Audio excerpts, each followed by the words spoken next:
So in this episode of Techcess, I'm going to be explaining why you need to know the difference between your CC and your BCC.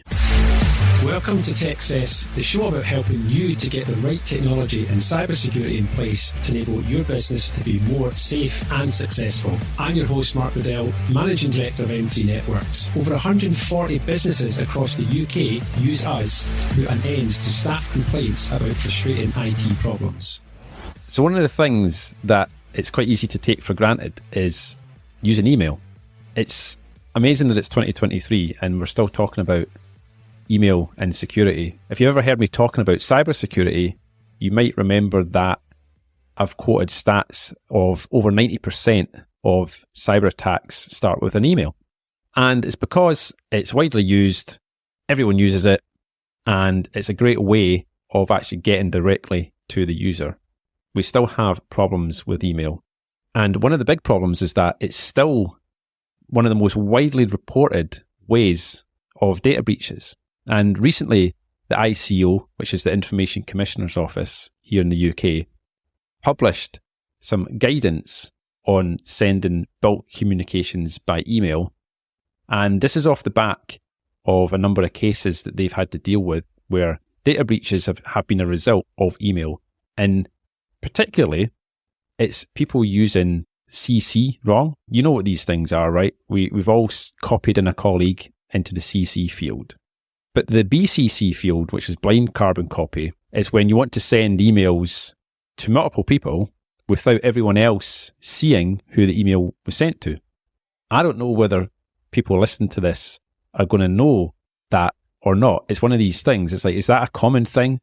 Is that something that you're aware of, or are you not aware of it? Quite often in your email client, you might not even see the BCC field unless you actually click to actually show that. So again, this is the problem, I think, when it comes to technology, and particularly when people are hiring staff. You make assumptions that, you know, someone knows how to use these things and to know what the difference is. And we'll come on to that a bit later and some of the guidance and some of the things that you can do to kind of prevent your company having a data breach as a result of this. But it is easy to take for granted that when you hire someone, they just automatically know stuff because you're making an assumption that, well, of course someone wouldn't copy a load of email addresses in a sensitive email and, you know, CC it to everyone, right? You would assume that. But actually, you wouldn't believe some of the things that actually kind of goes on. So what might seem like second nature and taken for granted is definitely not something you can just make an assumption of. What are the ICO saying about this? Well, they've actually published some guidance, which I'm going to share and kind of talk through and discuss with you kind of later on in the episode. But the Director of Regulatory Cyber actually said recently that failure to use BCC correctly in emails is one of the top data breaches reported to us every year, and these breaches cause real harm, especially when sensitive personal information is involved. While BCC can be a useful function, it's not enough on its own to properly protect people's personal information. We're asking organisations to assess the nature of the information and the potential security risks when deciding on the best method to communicate with staff or customers. If organisations are sending any sensitive personal information electronically, they should use alternatives to BCC such as bulk email services, mail merge or secure data transfer services. This new guidance is part of our commitment to help organisations to get email security right. However, where we see negligent behaviour that puts people at risk of harm, we will not hesitate to use the full suite of enforcement tools available to us. And basically that means fining you. And one of the stories I wanted to share to kind of highlight what can actually happen as a result of getting this wrong is, and this is something I was aware of for a while, but they've recently kind of produced kind of, I guess, a blog or article on the ICO website talking about how back in March this year, the ICO issued a reprimand to actually an NHS organisation, which was NHS Highland, for a serious breach of trust after a data breach which involved people likely to be accessing HIV services. And I'm going to share some of the stuff from that document. We'll put links to this in the show notes if you actually want to go and check this out for yourself. And basically what happened was NHS Highland had emailed out to 37 people who were accessing HIV services, and they inadvertently used the CC instead of the BCC. And this error meant that recipients of the email could see the personal email addresses of the other people who were also receiving this email, with one person confirming that they recognised 4 other individuals, and one of them was actually a previous sexual partner. So the ICC has applied its what they call public sector approach in this case. So if this was a private business, the ICO said that they would have issued a £35,000 fine. So it's almost £1,000 per email address. It was 37 emails, right? £35,000 fine. But instead, the regulator has issued a reprimand to NHS Highland in response to this breach. And the ICO's recommendations have been included in the NHS Highlands Information Government's Action Plan, and an update will be provided to the ICO. So they basically have to prove that they're doing something about this. Like I said, if this was your business, £35,000 fine. It's pretty significant. So like I said earlier, failure to use BCC correctly is consistently reported as one of the top 10 results of a data breach, or what they class as a non-cyber breach. So there hasn't been an attack or a compromise. It was actually a user doing something stupid, which is quite often the case. And the ICO say that since 2019, there's been over 1,000 breaches reported of this exact thing. People just sending stuff out in CC and not BCC. What are you going to do about it? It's usually what it comes down to, right? Get some advice on what you can do in your business. So there's obviously a number of things that you could do, but what I'm going to talk about, apart from recommending what I would do, let's kind of go through what the ICO are recommending. So they have, again, we'll share the links to this, they have an email and security resource page. Like I said, it's been updated fairly recently as well, so it's the latest information. And their guidance, as all guidance, will cover things that you must do, you should do, and you could do. Must means this is an actual legal requirement. Should and could are quite obvious what those things mean. So should, it's not legal requirement, but they expect you to comply with the law. Could means this is optional. So just to kind of clarify what those things must be. So they actually have a checklist of things, which again, we'll share the links to this, of things that you should do. But at a glance, even if an email doesn't contain anything sensitive in it, showing which people receive an email could still disclose sensitive or confidential information about them, just by knowing who else received the email. You must assess what technical and organisational security measures are appropriate to protect personal information when sending bulk emails. So they class a bulk email as any email that's sent to multiple recipients. They don't actually specify whether that just means 2 or more, which I guess is multiple recipients, so take it as that. They say you should train your staff about security measures when sending bulk emails, and you should include in your assessment consideration of whether using secure methods such as bulk email services or mail merge services is more appropriate, rather than just relying on a process that uses blind carbon copy. And this helps to ensure you're not sharing personal information with other people by mistake. And finally, they say if you're only sending an email to a small number of recipients, you could consider sending each email individually rather than sending a bulk email. So if you're sending it to 5 or 10 people, it wouldn't be that much effort to send 5 or 10 separate emails instead, because then you're pretty much guaranteeing that no one is going to see it that shouldn't see it. So in their checklist, they have a checklist of guidance that will help you as a business to kind of work through this.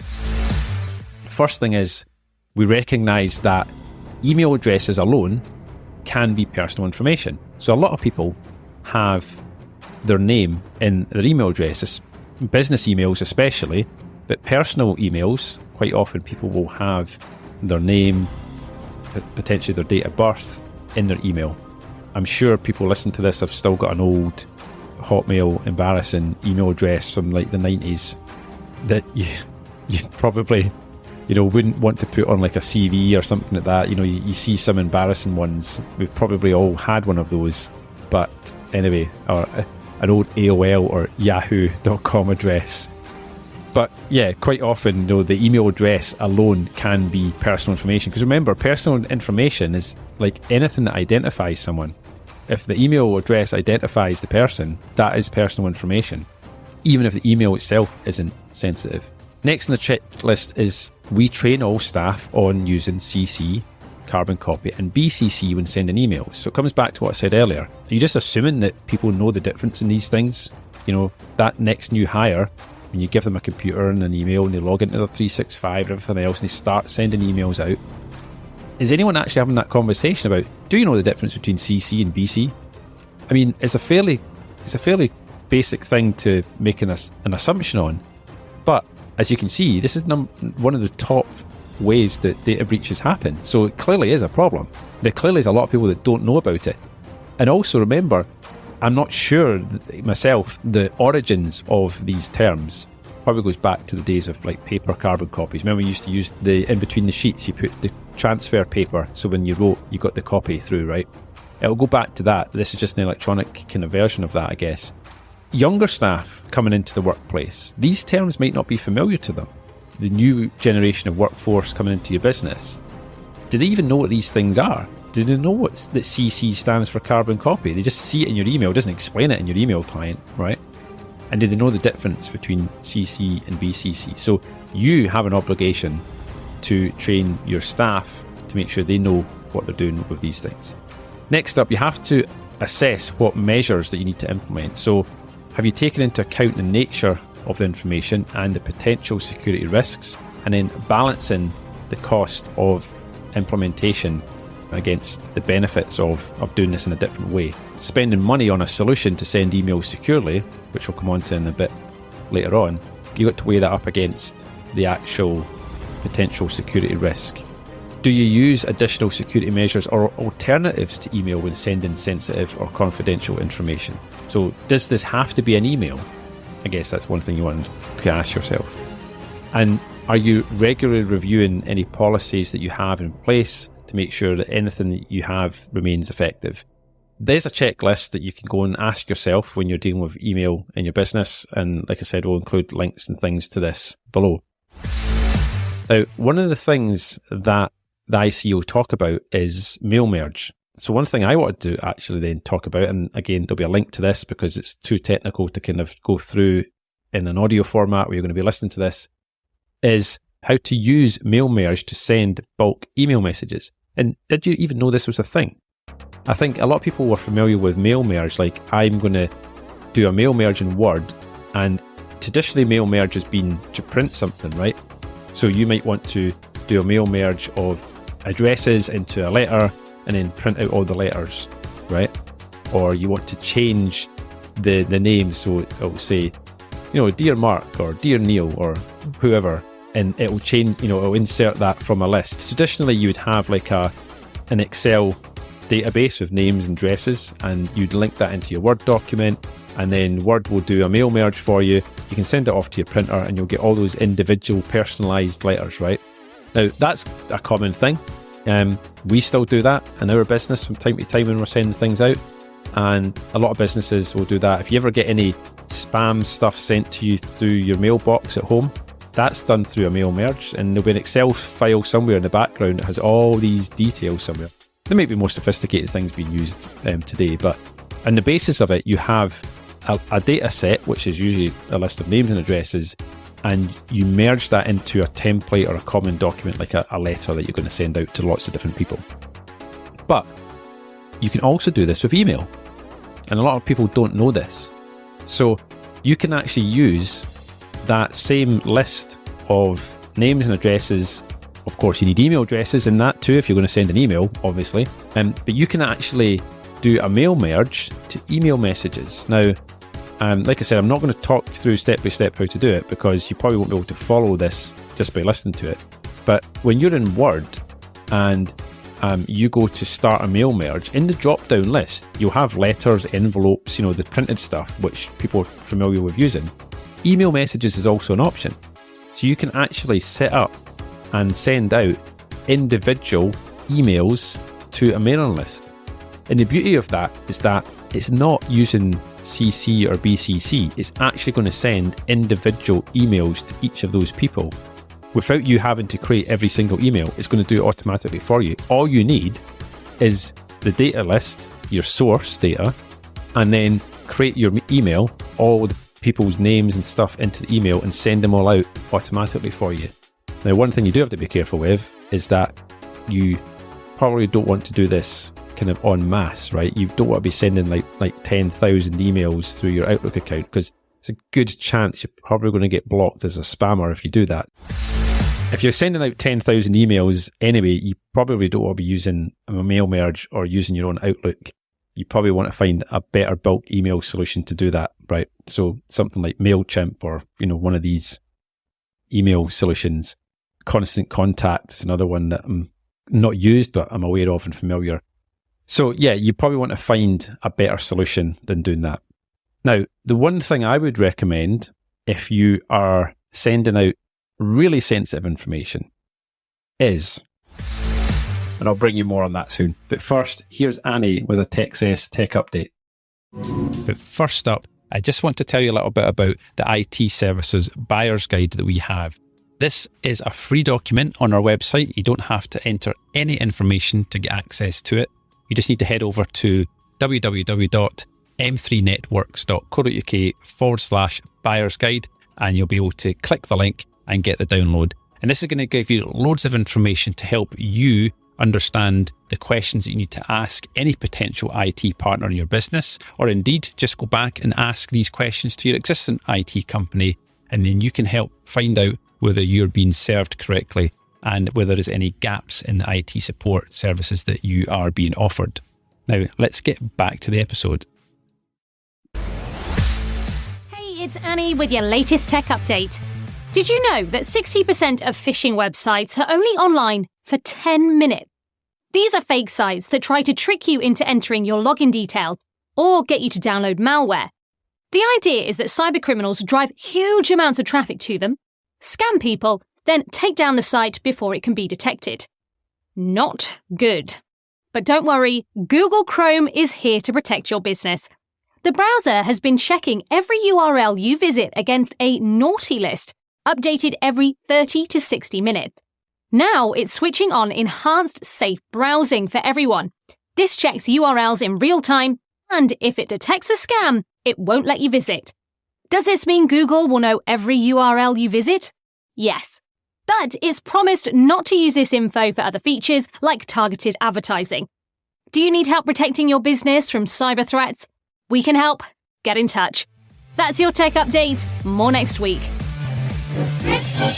So the one thing I would recommend any businesses that send in sensitive information is to use an encrypted email service.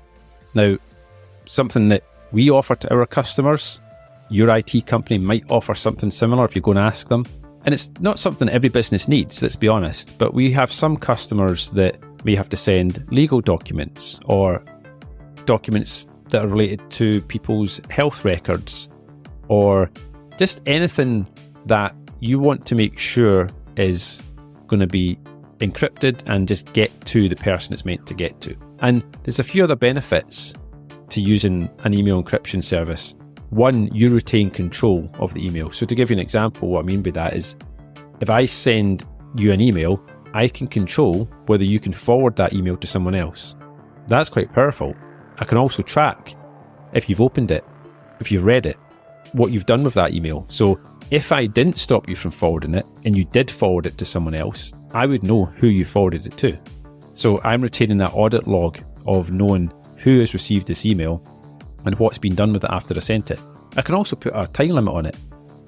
Cue the Mission Impossible countdown here, where I can say this message will self-destruct in 24 hours or something. So if I want to send you a piece of information in email, I can restrict how much time you can access that email for. Say, right, okay, you don't need to have access to it long term. The other problem that using an email encryption, secure email service solves is sending large files by email. Now, I did talk about recently in one of our tech updates, Microsoft are about to solve this problem for us all by integrating Outlook and email attachments with your OneDrive, so that you basically don't send the large file, it just links it through OneDrive and gives access to it to the recipient. Secure email systems can also allow you to do this as well by transferring and storing that attachment in the secure email service, and then the person gets access to it. Now, the way in which these email encryption services work, just to kind of explain a little bit without getting too technical, is that you don't actually send an email to the person at all. Effectively, what you do is you send the email into your email encryption service. The email encryption service invites the recipient to access the email within your portal. So the first time you send an email to someone, they do have to create a login to the email encryption service, right? People might see that as a bit of a pain or whatever. I say, if you're taking email and data protection seriously, I don't think it's really much of a problem to ask people to log in, especially if you're sending this data to an individual. They will probably appreciate the fact that you're taking steps to secure this data, right? If a hospital or a doctor or someone was sending me something that was personal to me about like my medical records or test results or something, I would actually feel pretty comfortable and confident and be happy that they're actually putting security in place to make sure that only I can log in and access that data. It's not just being sent to me as a normal email that anyone who picks up my phone and locks it could then look at that email message. So it does actually show commitment to your customers. So if you're a solicitor or an estate agent or a business that's dealing with legal sensitive things, your customers are going to be really happy that you're actually taking these things seriously. So it's one thing to be positive about. Don't look at something as a roadblock to actually improving security. For this week's Intriguing Intel of the Week.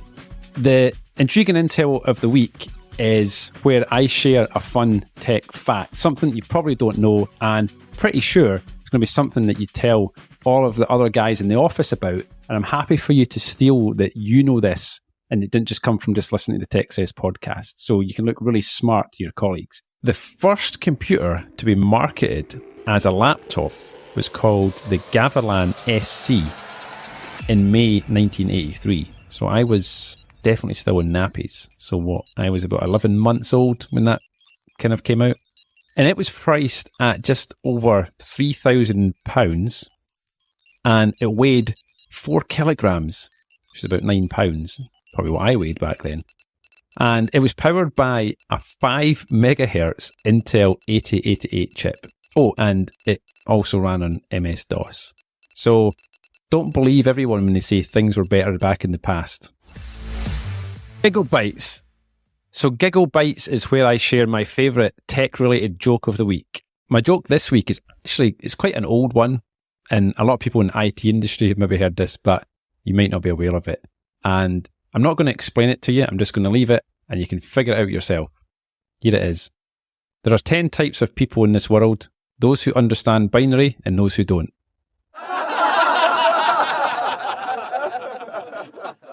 If you'd like a quick chat with me about anything I've discussed in this episode, or you have a specific question about any aspect of your IT or cybersecurity, you can book a call in my diary. Just head over to www.m3networks.co.uk/meet Mark. And finally, if you enjoyed this episode, please make sure to follow or subscribe to the podcast in your favourite podcast app for future episodes where I'll dive deeper into other IT and cyber-related topics. Techcess is an M3 Networks podcast. Find out more at m3networks.co.uk.